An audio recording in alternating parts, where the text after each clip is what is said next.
చంద్రబాబు నాయుడు గారు 100 రూపాయలకి ఎకరా నేను ఇచ్చేస్తాను దోచిపెడతాను అని అన్నా ఎవడు ముందుకు రావట్లేదు.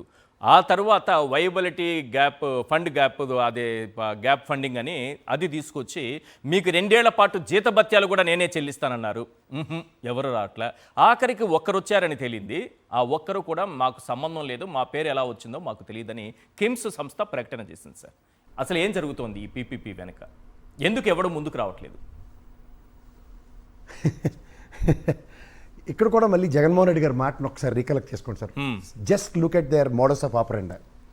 మీకు స్కిల్ డెవలప్మెంట్ కేసు జ్ఞాపకం ఉందా? అవును. మన అందరికీ చెవిలో పువ్వు పెట్టింది ఏంటి? రీసెంట్గా గూగుల్ జ్ఞాపకం ఏంటి? అదానీ డేటా సెంటర్కి గూగుల్ అని మార్చారు. గతంలో స్కిల్ డెవలప్మెంట్ కేసులో ఆ డిజిటెక్ వాడిని జిఎస్టీ కౌన్సిల్ అరెస్ట్ చేసి ఆస్తులు జప్తు చేసి ఈడీ అన్న దగ్గర ఆడి గురించి మనకి ఇచ్చిన కలరింగ్ ఏంటి? సిమెన్స్. అలాగే ఇది కూడా కిమ్స్ అని బిల్డప్ ఇచ్చి ఈ పనికిమాలిన తపెలగలతో బాకాలు పెట్టి ఊదించి లాస్ట్కి దీపాల టపాకే పేలకొండ ఒకటి ఉంటుంది, చిన్నపిల్లల మొక్క ఉంటుంది చూడండి, అసత్య కుమార్ గారితో మాట్లాడించిన మాట. ఇది మోడస్ ఆఫ్ ఆపరెండా. ఇప్పుడు నేను ఒకటి అడుగుతా, మీరు అడగక్కర్లేదు. మీరు ఉండండి, మీరు అడగకముందే నేను ఒక విషయం చెప్తాను. ఆగండి ఈశ్వర్ గారు, ఒకే ఒక మాట చెప్తాను. మీరు మాటిస్తే మడమ తెప్పడు అనే నాయకుడి యొక్క ఛానల్లో పనిచేస్తున్నారు. గర్వంగా ఇది నాది అని మేసం ఇచ్చి ఏసి చెప్పిన జగన్మోహన్ రెడ్డి ఛానల్లో పనిచేస్తున్నారు. అది వాళ్ళు ముసిగేసి నేనో కాదో పోల్చుకో అని చెప్పే ఛానల్లో వాళ్ళ గురించి మీరు డిబేట్లు పెడుతున్నారు. దౌర్భాగ్యం అంటాం మేము. వాళ్ళ గురించి కాదు కానీ వాళ్ళ గురించి కాదు. ఇది 2 రోజుల క్రితం వచ్చిన వార్త. అదే నేను 2 రోజుల క్రితం రాత్రి ఎలా రాస్తారు? ఇవాళ మీరు 2 రోజుల తర్వాత డిబేట్ ఎందుకు పెట్టారు? ఈశ్వర్ గారు, నేను మీతో ఆర్గ్యూ చేస్తాను. ఇవాళ మీ దగ్గర అథెంటికేటివ్ ఇన్ఫర్మేషన్ ఉంటేనే కానీ మీరు డిబేటే చేయరు.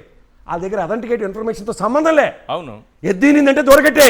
ఓకే, దాని గురించి కాదు నేను మాట్లాడుతున్నది. కిమ్స్ అనే సంస్థ ఈ 2 రోజులు ఏం చేసింది? ఎందుకు మాకు సంబంధం లేదు, మేము దాఖలు చేయలేదనే విషయాన్ని ఎందుకు చెప్పలేదు? కేఎస్ ప్రసాద్ బిడ్ దాఖలు చేశారు అని మీ ఫోటో వేశారనుకోండి, ఇమీడియట్ రియాక్ట్ అవుతారా లేదా? మీరు రియాక్ట్ అవ్వదు. సిమెన్స్ కూడా రియాక్ట్ అవ్వలే. కోర్టు పిలిచినప్పుడు ప్యానీలు కలిపి చెల్లి మొహమ్మద్ చెల్లింది ఈ దైత్రగొట్టేదవుతో మాకు సంబంధం లేదని. అలాగే కిమ్స్ కూడా సంబంధం లేని విషయాల్లో బురదేసుకుని రండి నేను కడుక్కుని నిలబడతాను అనరు.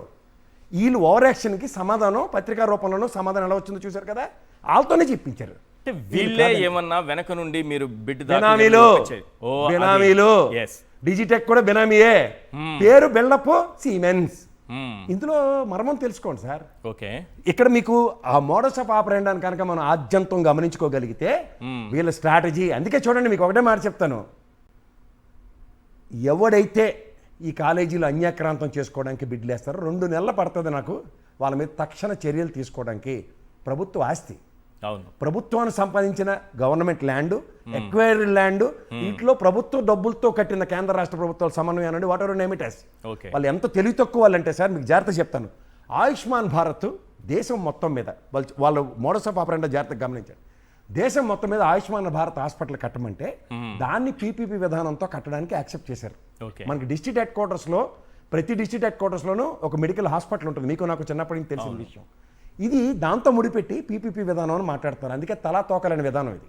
రెండోది, వీళ్ళు అత్యుత్సాహానికి పోయి రాజశేఖర రెడ్డి గారు పీపీపీ చేస్తే తప్పులేదు కానీ మేము చేస్తే ఆరోగ్యశ్రీ యొక్క సత్ఫలితాలు గవర్నమెంట్ హాస్పిటల్లోనే కాకుండా ప్రైవేటు వ్యవస్థల్లో కూడా ప్రభుత్వ బాధ్యత వహిస్తూ బిల్లులు మేము కడతామని సామాన్య మానవుడికి కార్పొరేట్ వైద్యం అందించిన మహనీయుడైన ఈ చెరువు తక్కువ బొర తక్కువ సన్నాసులు కదా అర్థం కాక ఆ పీపీపీని దీంతో ముడిపెట్టి మాడుతుంటే ఎంతమందికి దీని మీద అవగాహన ఉంది?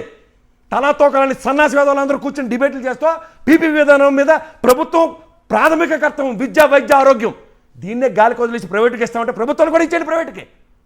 నిజమైన జర్నలిస్ట్ నేను సాయి గారి డిబేట్ ఇవ్వడం పొద్దునోటి ఫాలో అయ్యాను. ఎంత చక్కగా చెప్పాడు తెలుసా సార్ ఆయన? అసలు ఈ ప్రభుత్వ ప్రాథమిక కర్తవ్యాలను విస్మరించి మాట్లాడుతుంటే ఆ విస్మరణకు గురవుతున్నప్పుడు జర్నలిజం నిద్రలేగాలి. తడిగొట్టేసుకుని పడుకుని ఇష్టం వచ్చిన రాత్రులు వికిల్ రాత్రులకి సపోర్ట్లు చేస్తారా? పొద్దున్న రాత్రి మాట పూటకో పబ్బం గడుపుకొని పోతున్నారు. ఇదేనా బాధ్యత సమాజం పట్ల? ఆరోగ్య రక్షణ ఇవాళ వాజ్పేయి గారి గురించి మాట్లాడారండి. వాజ్పేయి గారు ఆ మహానుభావుడు ప్రభుత్వం చేయవలసిన పని ఒకటే, విద్య, వైద్య, ఆరోగ్యం తప్ప ఇంకేది సంబంధం లేదు ప్రభుత్వానికి. ఇది నివర్తించని చెప్తే రోడ్లు పీపీపీ విధానం ఈ దిక్కుమాల ఐడియాలని ఇచ్చిన వాళ్ళు ఎవరో వాళ్ళని పట్టుకోండి ఫస్ట్. అసలు నాకు అర్థం కావట్లే. ఇవాళ మీకు బిడ్ వేయడానికే సాహసం చేయట్లేదంటే మీ గుత్తేదారులు, మీ తాబేదారులు, మీకు సంబంధించిన బినామీలే ముందుకు రాలేనప్పుడు కార్పొరేట్ వ్యవస్థను ఎవరు అడ్డుకుంటున్నారు? కార్పొరేట్ వ్యవస్థకు సంబంధించిన అవసరం ఇది. ఇది కార్పొరేట్ వ్యవస్థ ఎవరైనా పెట్టినప్పుడు ఎవరైనా మాట్లాడుతున్నారా? ఒక పక్క లోకేష్ గారు చెప్తున్నారు కదా, మాకు కొంత పరిధి ఉంటుంది, ఇంకొక పరిధిలో జగన్మోహన్ రెడ్డి గారు ఉన్న తీసుకురండి కొత్త కంపెనీలు, మేమేం అనుకోము, మేమేం చేస్తాం, ఇలాంటి కలబలు మాట్లాడేందుకు? నీ విధానానికి నీ తీసుకొచ్చిన సిఐ సమిట్లో ఎన్ని గ్రౌండ్ అవుతున్నాయి, ఎన్ని ఉన్న దగ్గర వీళ్ళకి ధైర్యం ఏంటో తెలుసా సార్ ఈశ్వర్ గారు?